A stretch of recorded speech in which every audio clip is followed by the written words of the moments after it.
The Lagos State chapter of the All Progressives Congress, also known as the APC, is facing or might be facing a crisis ahead of July 12th local government elections. Many party members have rejected the selection process of chairmanship candidates, alleging that the process was marred by imposition and manipulation. Meanwhile, the United Action for Democracy has raised serious allegations against the Lagos State Independent Electoral Commission following the recently concluded All Progressives Congress chairmanship primaries in the state.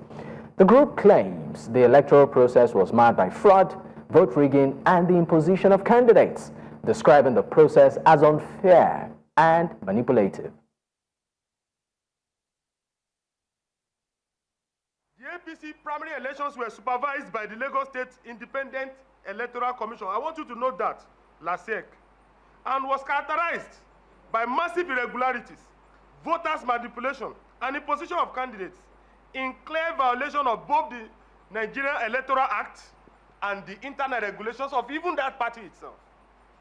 We cite with evidences instances of massive fraud in a lot of local governments, but we choose some specific local governments. Alimosho local government, Lagos Island, Moson Okunla LCDA, Agbado Okeodo, Ayobo Ipaja, Egbede Idimu LCDA, Agege and Orile Agege. We also have on good information that independent observers, party agents, and journalists were threatened and chased out of collation centers. All of this were done under the supervision of the LASEC chairman. In view of all of these introductions, the United Action for Democracy demands immediate suspension and arrest of the LASEC chairman, especially for colluding in electoral fraud and abuse of public. Joining me to discuss this is Bestman Nze-Jumbo. Is an APC chieftain and the chairman of Oshodi-Isolo APC Council Electoral Committee. Thank you for your time. Thank you. It's always my pleasure. Okay, let me start by asking you a very direct question. Is the broom in Lagos State still together? It won't be called a broom if it is not together. Is it still together? It won't be called a broom if it is not together. So the fact that you call it a broom shows that the broom is intact, together, and still performing. So what are we seeing as regards protest, dissatisfaction by some members of the All Progressives Congress ahead of the local government election? Sometimes my people say in every small unit in Nigeria, you see the microcosm of the larger country. Show me that election in Nigeria that people have not protested the outcome, be it federal, be it presidential, governorship, senatorial. Since we became knowledgeable and aware of your environment, has there been an election in Nigeria that was not contested? No.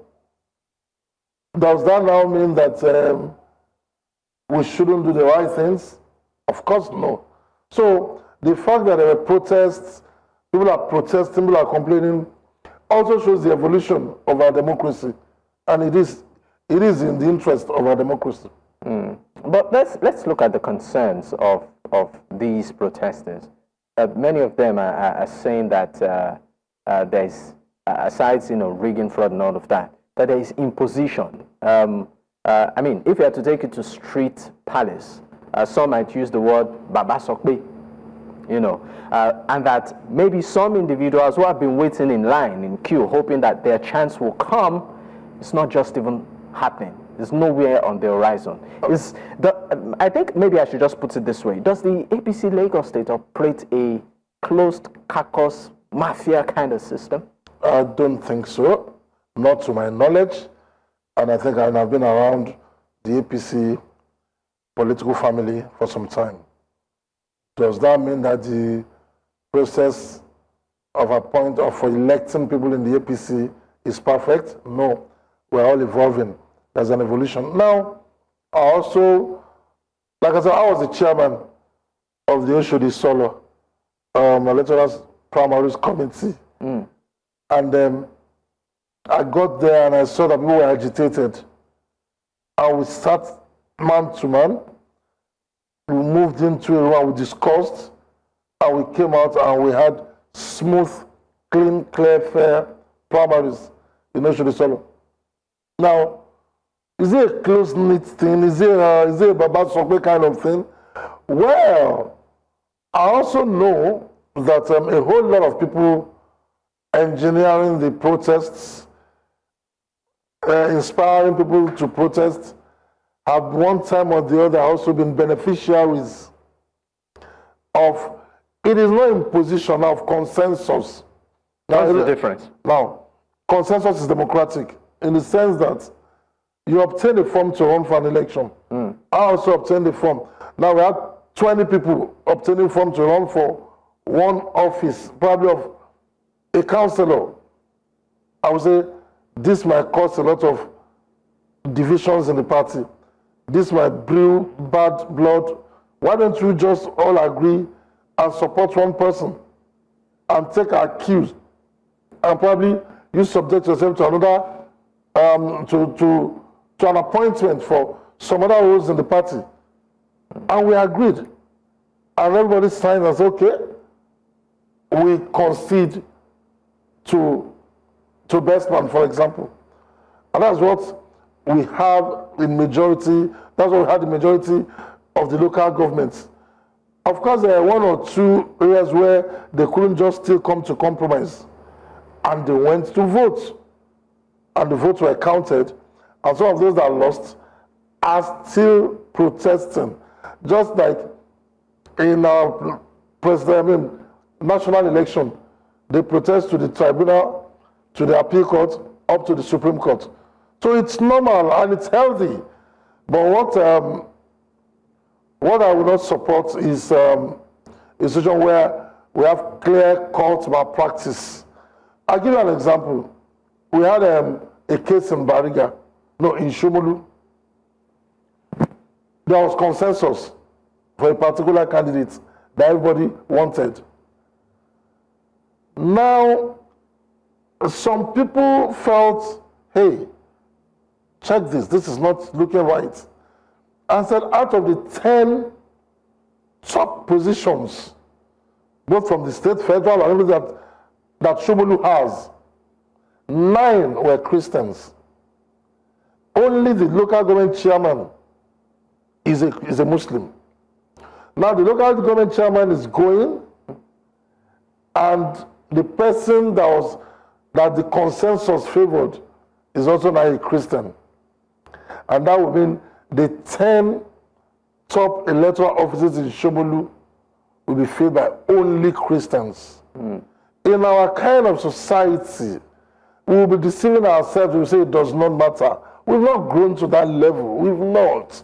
I'm still going to stay with you on this because maybe I should just give some practical instance. Okay. There have been concerns raised as regards some politicians in the state even nominating their children as for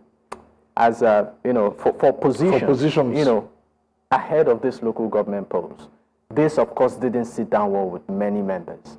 And, don't you feel worried as a party member that if things like this happen, it could be just maybe the beginning of the end of the party in the state? It is not, we should stop this, what I call blackmail of the party. It's not a blackmail, it's just reality. What I call blackmail of the party by saying the beginning of the, some people close their wish as facts.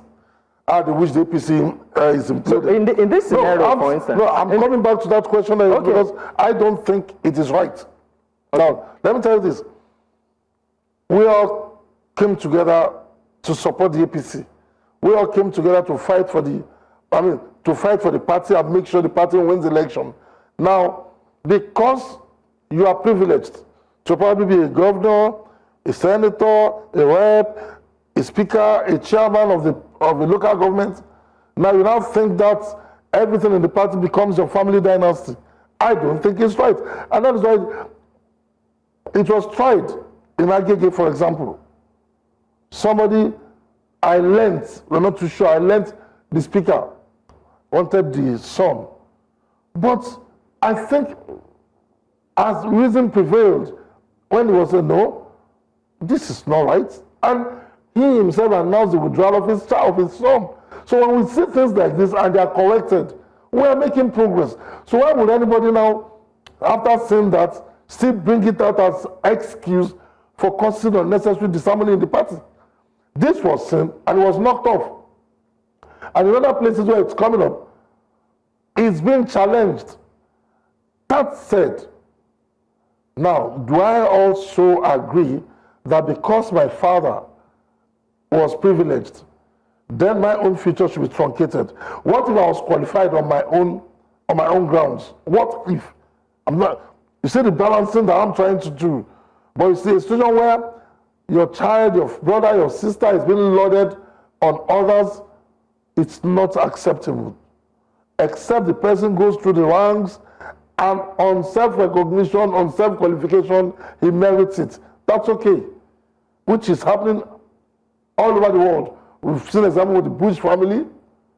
I mean, so I don't think the imposition is right. Okay, are there, I mean, to the best of your knowledge, do you think any form of, will I call it reconciliation process is ongoing for those that may be aggrieved within the party? Yes, right now, we have such a team headed by the Attorney General of the state, Pedro, who is the one looking at the grievances, the complaints, the protests. And the APC has a very sound internal crisis resolution machinery. They will resolve it. We will resolve it as a party and will come out better. Okay, I mean, for those that might be watching, they might ask, I mean, the Attorney General being in charge of this, is he also a party member? Of course he is. Maybe he is a party member. I guess, yes, he should be. And with his sound knowledge of law, the party has put somebody they feel will look at all the aspects, the legal, the moral, the political, and come to sound conclusion. Okay. We'll go on a quick break. When we return, we'll, of course, look at, in terms of the process ahead of 2027, the permutations and the, will I call it, of course, dynamics already happening, particularly when it comes to defection. Stay with us. Many thanks for staying with us. Of course, it's still Politics HQ on New Central Television. I still have with me Bestman Nze-Jumbo. Is an APC chieftain and also the chairman of the Oshodi-Isolo APC Council Electoral Committee. Thank you for staying with me, sir. Thank you for your time. Thank All you. right, now let's quickly look at the role of the executive governor of the state. In all of this that is happening within the party, is the #1 person for the party in Lagos State by virtue of his office. What is he doing about all of this drama? You know, when you have somebody, the Yorubas call Omoluabi, he's such an Omoluabi that his wisdom, it's unparalleled. Let me say this.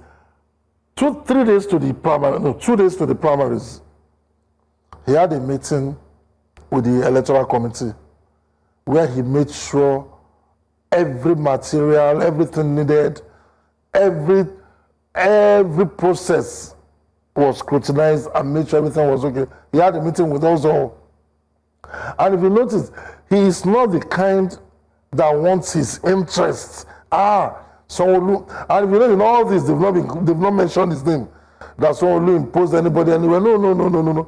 So all he's after is for a process that will build the party stronger, because you know Sanwo-Olu is a faithful loyalist of Asiwaju Bola Ahmed Tinubu, and this is the first election we're having in Lagos.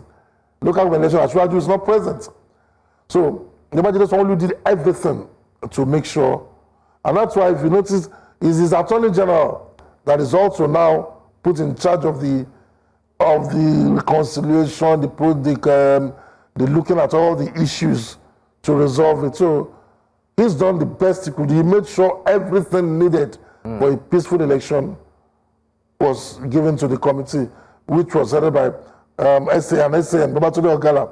That's a right fine gentleman who did so much. But you see, like I said, what you see is the microcosm of the larger Nigeria, where people will always, once it does not favor them, either will pull it down or will drag the process. All right. Before I let you go, in 30 seconds, Ahead of 2027 general elections, there's a gale of defection.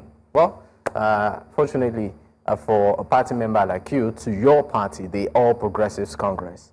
I mean, for Lagos State, looking at what we saw in 2023, as a party member, are there takeaways for you ahead of 2027?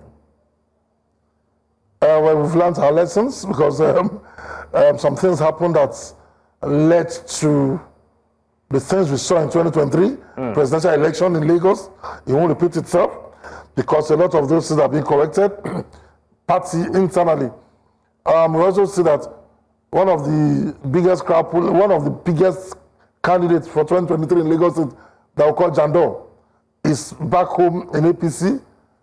And I think the APC is stronger, better, and will deliver even what I call a tsunami of results come 2027. God keeping us. Well, we will definitely be here to monitor and observe it. Thank you so much for your time. It's been a pleasure, as always. Thank you. All right. Of course, that's Bestman Nze-Jumbo, is an APC chieftain and also the chairman of the Oshodi-Isolo APC Council Electoral Committee. It's been a great one today. In case you missed out, you can actually catch up on our YouTube platform, or you can follow us on social media. The handle is there on your screen. You can also choose to follow me personally at Backwall at Digboye. Until I come your way tomorrow, good night.